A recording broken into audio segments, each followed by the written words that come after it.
Friends, स्वागत है आपके अपने YouTube channel learn with fun में। इस वीडियो में हम लोग इंडियन कंट्रीब्यूशन टू साइंस का फर्स्ट चैप्टर पढ़ने जा रहे हैं, जो है Indian contribution to science and technology from Asian to modern. So let's begin this video. Advancement in science and technology have been the major reason for the development of human civilization. India has been contributing to the field of science and technology since ancient times.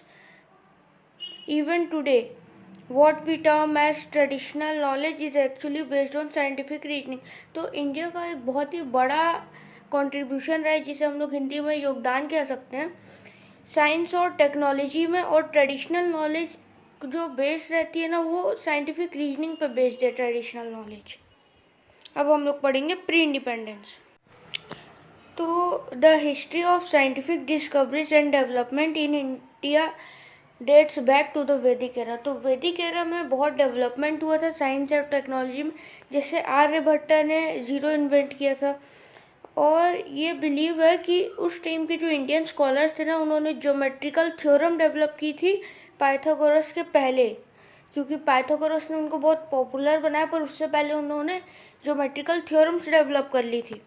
और concepts जैसे squares, rectangle, circle, triangle, fraction, ये सब उन्होंने उस time ही develop कर लिया था।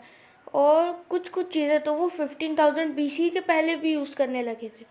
और इसका एविडेंस हम लोग को मिलता है डेसिमल सिस्टम, जैसे वो हड़प्पन सिविलाइजेशन में यूज़ हुआ, और वेट और मेजरमेंट यूज़ होता था उस टाइम, हम लोग को एविडेंस मिला है। और एस्ट्रोनॉमी और मेटाफिजिक्स का बहुत डिस्क्राइब मिलता है हम लोगों को ऋग्वेदा में, जो है एक हिंदू टेक्स्ट है वैदिक एरा का। और जो हड़प्पन टाउन का हम लोग को जो लेआउट मिला है ना, वो बहुत ही कॉम्प्लिकेटेड था। और हम लोग का एक आयरन पिलर है दिल्ली में, वो एक एविडेंस है कि उस टाइम की टेक्नोलॉजी कितनी सोफिस्टिकेटेड थी। उन्होंने पूरा डिज़ाइन और प्लान बना के अपनी सिटी बनाई थी, जिसमें water supply, traffic flow, natural air conditioning, complex stone work and construction engineering, ये सब था। और इंडस वाली सिविलाइजेशन जो थी ना, वो वर्ल्ड की फर्स्ट सिविलाइजेशन थी जिसने प्लान टाउन्स बनाए थे with underground drainage, civil sanitization, hydraulic engines, air cooling और आर्किटेक्चर।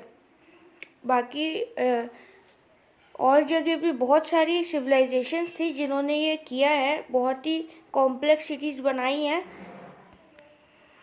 पर जो इंडस वाली सिविलाइजेशन थी ना, वो बहुत बड़े थी, करीबन आधे यूरोप के बराबर थी इंडस वाली civilization. So now let's study water management. तो अब हम लोग पढ़ेंगे वाटर मैनेजमेंट। तो वाटर बहुत सारे सिविलाइजेशन का लाइफ ब्लड था, और वहाँ पे जो क्रिस क्रॉस रिवर्स थी ना, तो इंडिया में तो किसी रूलर का रूल नहीं था उस टाइम तक, और इंडिया ने वाटर मैनेजमेंट टेक्निक्स भी डेवलप कर ली थी हड़प्पन्स के पहले। और वेल, पॉन्ड्स, लेक्स, डैम्स, ये सब ना बहुत ही एडवांस टेक्निक से डेवलप हुए थे, बहुत ही एडवांस टेक्निक से। इंडियन सिविलाइजेशन में ये बताते हैं कि वाटर जो यूज़ होने लगा ना, शॉर्टेज, स्टोरेज, ड्रिंकिंग पर्पस के लिए, ये सब भी बहुत पहले से हो रहा है। और अभी पता चला है स्टडी में कि more than 1 million of man made ponds और लेक्स है इंडिया में। सोचिए उस टाइम की टेक्नोलॉजी क्या थी। अब हम लोग पढ़ेंगे iron and steel.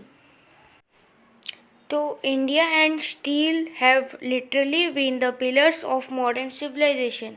Ancient India was pioneer in developing the technology of producing rust free iron.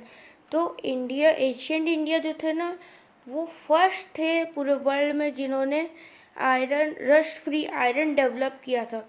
और जो मेटल्स थे इंडिया के, वो टेम्पररी यूरोप में जाते थे स्वॉर्ड बनाने के लिए। और इसका एक एग्जांपल हम लोग देख सकते हैं, जो पिलर में बताया था दिल्ली में, वो अभी तक रस्ट फ्री है, उसमें जंग नहीं लगता, अभी तक नहीं लगा। So next we will study farming techniques and fertilizers. तो फ्रेंड्स, इंडिया जब उस टाइम इतना डेवलप था, तो फार्मिंग वो कैसे पीछे रहा था। फार्मिंग में भी वो सबसे नंबर 1 था। उन्होंने soil testing techniques, crop rotation method, irrigation plants, application of eco friendly pesticides and fertilizers, ये सब वो यूज़ करते थे उस टाइम। अब हम लोग पढ़ेंगे फिजिक्स के बारे में। The concept of atom can be traced to the Vedic times. तो वैदिक टाइम्स में भी हम लोग के जो ग्रंथ है उसमें भी हम लोगों को एटम का कॉन्सेप्ट मिलता है, जिसमें पृथ्वी, अग्नि, वायु, जल, आकाश, परमाणु, ये सब का उसमें वर्णन है, मतलब ये सब उसमें थे, बताया गया उसका एक्सप्लेनेशन। और जो परमाणु है मतलब एटम, उसको किसी भी चीज़ में डिवाइड नहीं किया जा सकता, वो सबसे स्मॉलेस्ट चीज़ है। और न्यूक्लियर एनर्जी भी उसी से प्रोड्यूस होती है, उसको स्प्लिट करने पे। So now we will study about Ayurveda, means medicine and surgery. So Ayur means life and Veda means knowledge. Is the oldest structure system, मतलब वो सबसे ओल्डेस्ट स्ट्रक्चर सिस्टम था उस टाइम का पूरे वर्ल्ड में। उसमें वेरियस एलिमेंट्स, डिसीज सिस्टम्स और डायग्नोसिस और उनका क्योर, मतलब उनको ठीक कैसे किया जाए, ये सब आयुर्वेदा में मिलता है। और बहुत सारे स्कॉलर्स जैसे चरका और सुश्रुता, इन सब ने बहुत ही ज़्यादा कंट्रीब्यूशन किया आयुर्वेदा में, जो हम लोग को एशियन मैन्यूस्क्रिप्ट्स में मिलता है। So now we will study shipping and ship building. तो शिप बिल्डिंग जो था ना, वो इंडिया में बहुत ज़्यादा था, मतलब बहुत अच्छी शिप्स बनाते थे इंडियंस, जब तक ब्रिटिश ने उसे डिसमेंटल नहीं किया और बैन नहीं कर दिया। जो मेडिवल अरब से ना, वो भी इंडिया से पोर्ट्स परचेज करते थे।